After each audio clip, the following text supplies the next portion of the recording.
Hello guys! Welcome back to my channel. So thank you so much again for our 1,447 subscribers right at this moment. So I am really overwhelmed. Um, I don't know, hindi ko nakilala karamihan ng mga nagko-comment or mga nagtatanong, but I really appreciate those things. I hope through my video lessons ay maraming matulungan, especially those students who are striving or finding it hard to cope up with this pandemic. So, if you haven't subscribed it yet and it's your first time in my channel, so please don't forget to like this video, subscribe on my channel, and you may leave a comment or i-click mo na rin yung notification bell for you to be updated for my latest updates or latest uploads. So, for today's lesson, we will have our lesson in global finance. So, yun. So, in my past video, I discussed or i-review lang natin yung concept ng finance, ano-ano yung mga types ng finance. Diba? We discussed the public, social finance, corporate finance. So, yun. So, and then, under the corporate finance is the global finance. So, if you will also scroll back sa mga past video lessons ko, this is somehow related to international business and trade. Ayan, so yun. So, if you have watched that, so yun. So, I am also teaching that this semester. So, it's really a helpful introduction to the global finance. So, for today's lesson, at the end of this, I hope that you will be able to review the concept of global finance. So what are the organizations or the international, most specifically international organizations that are connected to global finance and the other concepts of global finance. So now let's define first what global finance is. Okay, so according to Investopedia, global finance refers to the financial system consisting of regulators and various financial institutions. So when we say regulators, sila ang tagapagpa-regulate or tagapagpatupad kung ano mang regulations yung ginawa, and various financial institutions that conduct their business on an international level. So sabi ko nga sa inyo, this is an introductory, the International Business and Trade na course is a good introductory part of the global finance. So when we say global finance, it will refer to different financial institutions, different governing bodies that regulate the international businesses or the international trade. And as a result of this definition, global finance does not constitute any financial businesses or regulators that act on the national, parang domestic lang, or regional level. So we will now talk about the international setup. Alright? Next is, these are the three prominent international institutions that are aligned with global finance. Although ngayon, lalo na ngayon nung nag-pandemic and in the past years, naririnig na natin ito sa ating mga balita. Ayan. So we have these three. First is the International Monetary Fund or IMF, World Bank, ayan, so dinig na dinig natin yan ngayon, and the World Trade Organization. So those are the three prominent institutions that are aligned with global finance. I also discussed this actually in the International Business and Trade lesson. So punta na lang kayo sa playlist ko and then you can see that the different institutions that are aligned with IBT or International Business and Trade. Kumbaga, eto mga additional information na lang about these three and the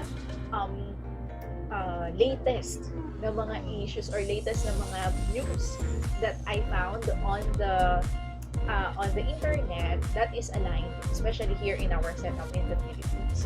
So the first one is the International Monetary Fund. So International Monetary Fund is a financial institution that is responsible for maintaining the international balance of payments accounts of its member states. So yun sa IMF, so nagme-member dyan kada bansa. Okay? And then, ang main na trabaho nila is to maintain yung balance of payments. Okay? So ma'am, what is balance of payments? This is an accounting of a country's international transactions for a particular time period. Okay? So yun. So, bakit ma'am dapat balance ito? Okay? Kasi si balance of payment it's parang ang kino-cover nito is those money that comes in the country and comes out through imports and exports. So balance of payments means you they keep on ina-account nila lahat ng ini-import at ini-export ng isang bansa.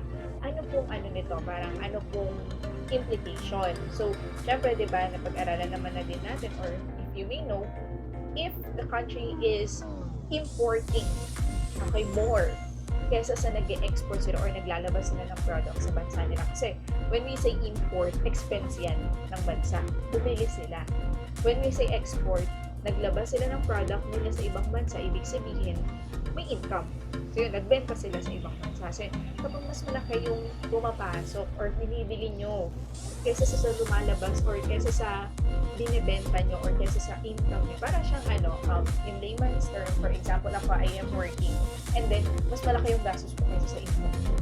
Ibig sabihin, bagsak ang aking ekonomiya, diba? So it's the same with the economy. So ang International Monetary Fund, they are responsible for that. They need to maintain the balance of payments in its member states. And any transaction that causes money to flow into a country is a credit to their balance of payment, and any transaction that causes money to flow out is the debit in their balance of payments. The IMF, they can also act as a lender. Diba? If you will go back in my past video, I have said that they are the last resort.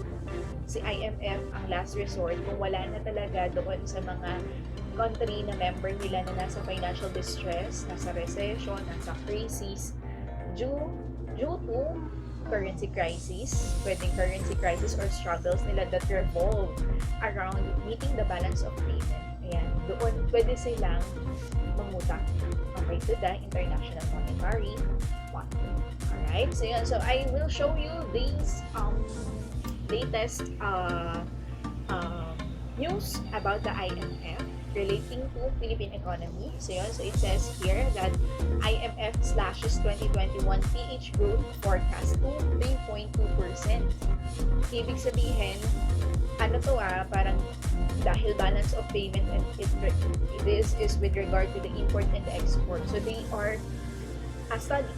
So ipinag-aaralan nila yung ekonomiya ng bansa natin. So yun. So it says here, so binasa ko lang tong article na to that sobrang taas ng natin, inflation natin. Kung nararamdaman nyo, it's really sobrang, parang ito yung sabi nila, this is the parang pinakamataas or pinakamabilis na inflation sa bansa natin and the highest unemployment rate in tayo, diba? Sabi dito, in the region that would linger for the rest of the year. So, yun. So that is, they help or they study our economy and then they will act according sa kung ano yung sitwasyon ng bansa natin. So, yeah. So that's, you can read that. I will provide the link on the description. Next is the World Bank. So what is the World Bank? It is an institution who aims to offer funding for development projects that, for the most part, resides in developing nations. So yun, so sobrang dikit tayo sa World Bank. Ayan, kasi dito tayo umuutang for our developmental projects.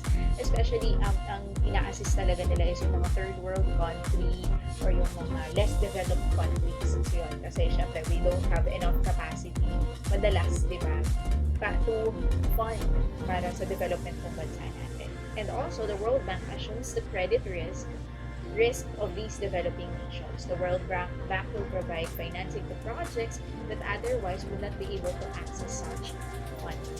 So yung mga pagawain natin, ganyan. So, pwede tayo umutang from the World Bank. Actually, I have found this news, ayan, from the GMA News, the World Bank lended us. Okay, so yun. Kasi, when I saw the news, I thought, parang binigyan tayo, ganyan. Pero here, it was lend. Okay, so, it was being lent, or it was, we borrowed from them. So 4.73 million COVID-19 vaccine doses procured through the World Bank. So it arrived here in the Philippines. So, yun. So magpa-vaccine na kayo, di ba? Kasi we have supplies naman of the vaccines. So yun. So if you will see here, di ba? So less developed, kahit hindi siya developmental projects actually. Kung, ayan, katulad ng pandemya, wala namang kasi may gusto niyan at wala namang naging ready for that, di ba? So yun. So kung hindi enough yung fund ng isang government to procure vaccines. So they will be the one to lend us. So that is the World Bank. Next is the World Trade Organization. So yung World Trade Organization naman, from the name itself, World Trade, so they are the one responsible for settling disputes and negotiating international trade agreements with various international companies, institutions, or government agencies. So ito naman, for them to para mapanatili yung peace, diba? Kasi syempre, for example, we're importing, for example, oil. Wala naman tayo, or meron tayo pero hindi pa masyadong na-utilize yung oil natin. So yun, so kailangan natin yun, so we're getting it from other country. In the same way, yung ibang bansa, for example, wala silang mga palayan, tapos tayo, meron tayong mga rice dito, ina-export natin. Ngayon, if there will be, syempre, no, meron at mayroong mag-a-arise na mga disputes, hindi pagkakaintindihan ng one country to another, ayan, sa World Trade Organization. Basta related into trading, sa World Trade Organization ang nag-aayos. So yun. And they are partnering with agreement with other international companies, institutions, and companies. So those are the three prominent institutions that are aligned with the global finance or the corporate international finance. So yun. So see you on my next video, and in that video I will discuss the international finance and all of its scope. So thank you so much for listening. Please don't forget to like, subscribe, and share this video on your friends and your classmates. Thank you. See you later.